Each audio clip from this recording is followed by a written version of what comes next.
Hi guys, welcome back to Flick and Flames. So നമ്മൾ ഇന്ന് ചെയ്യാൻ പോകുന്നത് ഒരു മൂവി സജഷനാണ്. നമ്മൾ ഇന്ന് ലോകത്തെ ഏറ്റവും മികച്ച ഡയറക്ടേഴ്സിനെ കുറിച്ചൊക്കെ നോക്കുകയാണെങ്കിൽ നമ്മുടെ മനസ്സിലേക്ക് ആദ്യം എത്തുന്ന ഒരു പേരുണ്ട്, ക്രിസ്റ്റഫർ നോളൻ. എന്നാൽ ഇതേ ക്രിസ്റ്റഫർ നോളനെ പോലെ മികച്ച മറ്റൊരു ഡയറക്ടറും കൂടിയുണ്ട്, കിടിലം പടങ്ങൾ മാത്രം എടുക്കുന്ന ഡയറക്ടർ. പക്ഷേ പുള്ളി അൺറേറ്റഡ് ആണ്. ഞാൻ അൺറേറ്റഡ് എന്ന് പറയാൻ കാരണം ക്രിസ്റ്റഫർ നോളനെ പോലുള്ള ലെജൻഡറി ഡയറക്ടേഴ്സിനെ വെച്ച് കമ്പയർ ചെയ്യുമ്പോൾ പുള്ളിനെ പകുതി പേർക്കും അറിയില്ല. പക്ഷെ പുള്ളി കിടിലോ ഡയറക്ടറാണ്. പറഞ്ഞു വരുന്ന വേറെ ആരെക്കുറിച്ചുമല്ല, അദ്ദേഹത്തിന് രണ്ട് പടങ്ങൾ മാത്രം പറഞ്ഞാൽ മതി പുള്ളിയുടെ റേഞ്ച് മനസ്സിലാക്കാൻ. The director of 7 and 5 Club, the one and only David Fincher. David Fincher ഇത് എത്ര പേർക്ക് അറിയാമെന്ന് എനിക്കറിയില്ല. നിങ്ങൾ സിനിമാ പ്രേമിയാണെങ്കിൽ തീർച്ചയായും ഈ പേര് നിങ്ങൾക്ക് അറിയുകയും ചെയ്യാം. ഇദ്ദേഹം ചെയ്ത പടങ്ങൾ നിങ്ങൾ കണ്ട് ആസ്വദിച്ചിട്ടുള്ളവരുമാണ്. പക്ഷേ നിങ്ങളൊരു സിനിമാ പ്രേമി അല്ലെങ്കിൽ ചുരുക്കം പടങ്ങൾ മാത്രം കാണുന്നവരാണെങ്കിൽ ഈ പേര് ചിലപ്പോൾ നിങ്ങൾക്ക് പരിചിതമായിട്ടുള്ള അല്ലായിരിക്കും.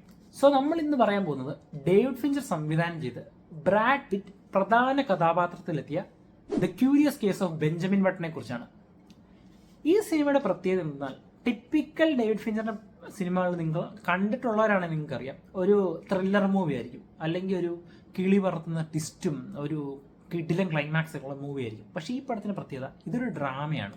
ഇതിന്റെ ജോൺറെ മെയിൻ ഡ്രാമയാണ്. ഇതിന്റെ ജോൺറെ വേറെ ഒന്നുമല്ല, ഒരു ത്രില്ലിംഗ് മൂവ്മെന്റ്സോ അങ്ങനത്തെ ഒന്നുമില്ല, ഡ്രാമയാണ്. പക്ഷേ ഈ പടത്തിന്റെ വൺ ലൈൻ കേട്ട് കഴിഞ്ഞാൽ ഈ പടം കാണാനുള്ള ഇൻട്രസ്റ്റ് പ്രേക്ഷകന് കൂടും. ഇതിന്റെ വൺ ലൈൻ എന്താണെന്ന് വെച്ചാൽ, നോർമലി ഒരു മനുഷ്യന്റെ ലൈഫ് സ്പാൻ എങ്ങനെയാണ്, ഒരു കുട്ടിയായിട്ട് ജനിച്ച് പ്രായമായി മരിക്കുന്നു. നിങ്ങൾ ജസ്റ്റ് അതൊന്ന് റീതിങ്ക് ചെയ്ത് നോക്കിയ റിവേഴ്സ് ഓർഡറിൽ, അതായത് ഒരു പ്രായമായിട്ട് ആളായിട്ട് ജനിച്ച് ഒരു കുട്ടിയായിട്ട് മരിക്കുന്നു. ഇതാണ് ഈ സിനിമ.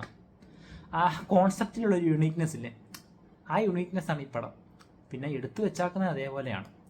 കാരണം ഡേവിഡ് ഫിഞ്ചർ അങ്ങനെയാണ്. കാരണം എൻ്റെ പേഴ്സണലി എനിക്ക് ഏറ്റവും ഫേവറേറ്റ് ആയിട്ടുള്ള ഡയറക്ടറാണ് ഡേവിഡ് ഫിഞ്ചർ. അതുപോലെ തന്നെ എൻ്റെ ഫേവറേറ്റ് ആക്ടറാണ് ബ്രാഡ് പിറ്റ്. ഇതിൽ ബ്രാഡ് പിറ്റിൻ്റെ പെർഫോമൻസ്, ഡേവിഡ് ഫിഞ്ചറിൻ്റെ ഡയറക്ഷനെ പോലെ എടുത്തു പറയേണ്ട ഒന്നാണ് ബ്രാഡ് പിറ്റിൻ്റെ പെർഫോമൻസ്. കിടിലൻ. കാരണം നമ്മുടെ ലൈഫിലെ ഓരോ പ്രായത്തിലുള്ള ഓരോ വേർഷൻസ് ഉണ്ട്.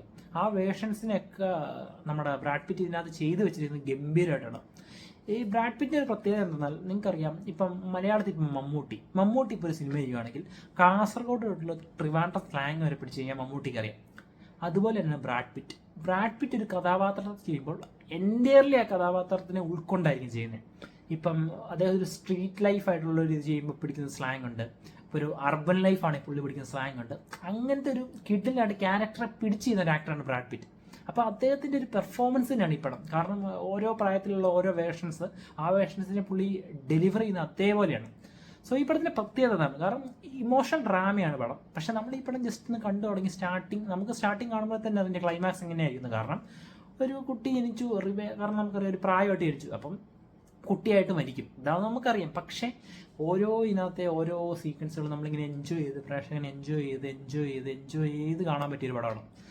സോ ഈ പടം കാണുമ്പോൾ തന്നെ നിങ്ങൾക്ക് മനസ്സിലായി, ഇപ്പോൾ ഡേവിഡ് ഫിഞ്ചറിനെ കുറിച്ച് അറിയത്തില്ലാത്ത ഒരാളാണെങ്കിൽ നിങ്ങൾ ഈ പടം മാത്രം കണ്ടാൽ മതി. ഈ പടം കാണുമ്പോൾ തൊട്ടേ പുള്ളിയുടെ ബാക്കിയുള്ള പടങ്ങൾ നിങ്ങൾ തന്നെ തപ്പിപ്പിടിച്ച് കാണും. അതാണ് ഡേവിഡ് ഫിഞ്ചർ പടങ്ങളെല്ലാം ഇങ്ങനെയാണ്. എല്ലാ യുണീക്നെസ് എന്ന് പറഞ്ഞാൽ പടത്തിലൊരു മാജിക് ഉണ്ട്. പുള്ളി കുറച്ച് പടങ്ങളാണ് ചെയ്തിട്ടുള്ളൂ, പക്ഷേ ആ പടങ്ങളെല്ലാം ചെയ്തു വെച്ചിരിക്കുന്നത് ഗംഭീരമായിട്ടാണ്. സോ നിങ്ങൾ ഈ പടം കാണാത്ത ഒരാളാണെങ്കിൽ തീർച്ചയായും കാണേണ്ട ഒരു പടമാണ്. ഉറപ്പായിട്ട് നിങ്ങൾക്ക് ഇഷ്ടപ്പെടും.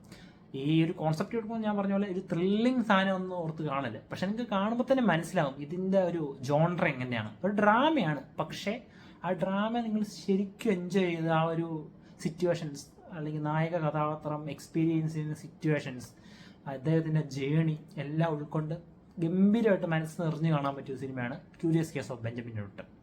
സോ നിങ്ങൾ കണ്ടിട്ടില്ലെങ്കിൽ തീർച്ചയായും ചെക്കൗട്ട് ചെയ്യുക. സോ അടുത്ത വീഡിയോ കാണുന്നവരേക്കും it's me Abhijith and you are watching Flick and flames.